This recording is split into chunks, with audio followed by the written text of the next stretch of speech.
You work hard, you save, you do everything right, and somehow life still feels like it's passing you by. That feeling, quiet, persistent, hard to name, it shows up in the strangest moments. You're sitting at a desk, halfway through another Tuesday. The coffee is the same, the meeting is the same, and somewhere in the back of your mind, there's a thought you keep pushing down. A trip you've been meaning to take, a person you keep saying you'll call more, something you told yourself you'd do when things settle down. And things never settle down. So you save more, you work more, you tell yourself it's responsible, it's what you're supposed to do. But here's what I want to ask you, and I want you to sit with this one for a while. What if the most financially responsible thing you've ever done is quietly costing you something you can never get back? Not money, time, health, the version of you that could actually enjoy what you've been building toward. This is the question that drives everything we're going to talk about today. And the answer, when it finally lands, it doesn't feel like motivation. It feels like grief, and then slowly, like relief. Let me paint a picture that might feel familiar. You grew up watching the adults around you work. Maybe your parents worked constantly. Maybe they talked about retirement the way people talk about a promised land, some magical point on the horizon where the real living would finally begin. And you absorbed that message. You learned that sacrifice now equals reward later. You learned that saving is virtue, that spending is weakness, that patience is everything. So you did the responsible thing. You got the job, you opened the 401k, you avoided unnecessary purchases, you drove the practical car, you skipped the expensive vacation. You told yourself it wasn't the right time yet. And now, maybe you're in your late 30s, your 40s, your 50s, and you have more in your savings account than you ever imagined at 22.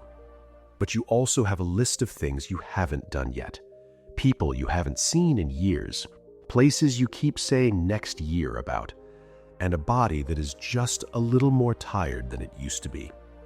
No one told you that saving for a future you can fully enjoy requires a future version of you that can still fully enjoy it. That's the blind spot. That's the part no financial advisor put in the plan. There's a book called Die with Zero, written by a hedge fund manager named Bill Perkins. And when you hear the title, your first instinct might be to push back. Die with zero? That sounds irresponsible. That sounds reckless. That sounds like advice to blow your savings and end up broke. But that's not what this is. Not even close. What this is a quiet, uncomfortable reckoning with one of the biggest lies most Americans have been living without realizing it. The lie that more saved always means a better life. The lie that someday is a real plan. The lie that dying with a large balance is a kind of victory. And once you see it, you cannot unsee it. Here's how most people in America think about money. You earn it, you save it, you grow it. You spend carefully, never too much. You keep the number going up. And someday, you cash out and enjoy it. That's the mental model. Net worth as the scoreboard. Higher is always better. But Bill Perkins asks a question that sounds simple and is actually devastating. What exactly are you optimizing for? Because if the goal is a good life, a full life, a life with real experiences and real presence, then net worth is not the right measurement. It never was. Think about the last time you genuinely felt alive. Not productive, not financially on track, alive. Was it looking at a spreadsheet?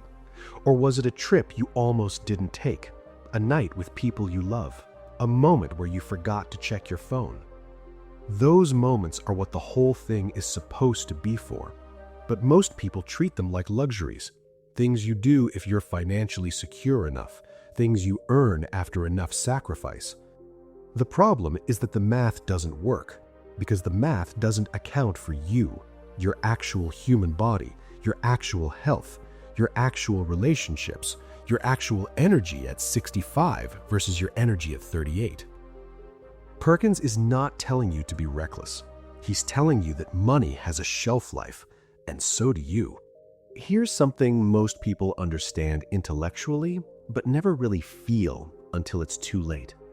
You can always make more money. You cannot make more time. You've heard that before. It sounds like a bumper sticker, but let's make it real. Right now, at whatever age you are, there are things you are physically, socially, and emotionally capable of doing that you will not be capable of doing in 15 years. Not because you'll be old, not because something will go wrong, just because time changes things. You can hike that trail right now. Your knees work. You can go backpacking through Europe right now. Your parents are still alive. You can take your kids to Disneyland right now. They still think you're the coolest person they've ever met. Time is not neutral. It doesn't just pass, it changes everything it touches. Perkins introduces this idea of what he calls time buckets. Think of your life in 10-year windows. Your 30s, your 40s, your 50s, 60s, 70s. Each bucket has experiences that fit it naturally, that your body, your relationships, your energy, your circumstances can support. Some experiences belong in your 30s and almost nowhere else. Some belong in your 50s in a way they never could in your 30s. The mistake most people make is treating these buckets like they're interchangeable, assuming that whatever they save for one decade, they can spend in the next. But you cannot deposit health. You cannot put energy in a retirement account. You cannot wire transfer the version of your father who still remembers your name. Most people discover this in their 60s. By then, they have the money, but the bucket it was meant to fill, it closed years ago. And they realized they were saving for a version of their life that no longer exists. Now here's one of the most quietly powerful ideas in this entire book. When you spend money on a real experience, something that genuinely moves you, something that challenges you or connects you or gives you a moment you never forget, that experience doesn't end when it's over. It stays. It becomes a story you tell, a feeling you return to, a memory that lights up in your mind on a random Wednesday and reminds you that your life has been good. Perkins calls this a memory dividend. The investment you make in an experience today keeps paying you back in the form of memory for the rest of your life. Think about the best trip you ever took. Maybe it was expensive at the time. Maybe it felt irresponsible. But right now, years later, do you regret it? Almost no one does. Almost everyone regrets the experiences they didn't have. Almost no one lies awake wishing they'd saved more in their late 20s. But here's what makes this particularly sharp. The earlier you invest in real experiences, the longer the dividend runs. A trip you take at 32 pays memory dividends for potentially 50 years. The same trip at 72 pays for 10. This is not an argument against responsible saving. It's an argument for timing. It's the recognition that experience has return on investment too, and most people are so focused on financial ROI that they completely miss it. I think about this a lot. The years that felt most alive were not the years with the biggest numbers. They were the years when I said yes to things before I felt fully ready. Let's talk about something nobody in the financial world wants to say out loud. Most people in America save and save and save. And statistically, a significant portion of them will die with more money than they ever spent. They spent a lifetime accumulating, a lifetime deferring, and at the end, the number on the account is larger than they ever touched. That surplus goes somewhere, usually to adult children who were already financially established, or to an estate, or to causes that the person cared about or didn't. Now, there's nothing wrong with leaving something behind, but here's the question Perkins asks. Was that surplus the result of a deliberate choice, or was it the accidental result of fear? Because for most people, it's fear. Fear that they might run out. Fear of the unknown medical bill. Fear of needing something they can't afford. And fear is a completely understandable response. The American healthcare system alone is enough to make anyone hoard. But fear-based saving, when it becomes the whole strategy, is not a financial plan. It's anxiety wearing a spreadsheet. And the cost of that anxiety is a life lived in permanent deferral, always preparing, never quite arriving. Think about how many times you've said, "When I have enough," "when I have enough saved," "when the kids are through college," "when I pay off the house," "when things are a little more stable." And each time you reach that point, the line moves, because it was never about the number. It was about the feeling of safety. And the feeling of safety, if you chase it hard enough, will eat your entire life before it ever arrives. Here's one of the parts of this book that I think most people don't expect. A lot of Americans plan to leave money to their children when they die. It's a way of expressing love, of making sure the people you care about are taken care of. It's a completely understandable impulse. But Perkins asks, when does that money actually do the most good? Your kids, if you have them, they probably need help most in their 20s and 30s, when they're building careers, paying off student loans, putting together a down payment, raising their own children. That's when a meaningful gift from you changes the trajectory of their lives, not at 53, not when they're already established and the money just adds to what they have. When you leave everything to people in a will, you're solving a problem that may not exist anymore. And in the meantime, you missed years of watching your generosity actually work. There's something about seeing the person you love use the gift while you're still alive. That experience, that presence, it's something no estate can replicate. This applies to causes too. The organizations you believe in, the communities you care about, they need support now, not eventually. Perkins isn't against inheritance. He's against inheritance as a default, as the thing that happens because you never got around to doing anything else with it. The real question isn't what do you leave behind, it's what did you do with it while you were here. There's a graph I want you to picture. On one axis, you have time, your life moving forward from left to right. On the other axis, you have something harder to quantify, your health, your energy, your physical capacity. In your 20s, you're near the top of that curve. In your 30s, still high, maybe even a little higher in some ways. More money, more confidence. In your 40s, the curve starts to move. Not dramatically, but it moves. And by the time most Americans have saved enough to feel free, somewhere in their mid to late 60s, the curve has shifted significantly. Now take the standard financial plan. You delay most real experiences. You wait until retirement. You wait until the kids are gone. You wait until you have enough. And then you reach the point where you finally have the resources and the body you were going to enjoy them with has changed. Not broken, not necessarily sick, but different. The long hike you imagined is harder now. The spontaneous travel is more complicated now. The all-night conversations with your best friends happen less now, because life scattered everyone. This is not pessimism. This is just what time does.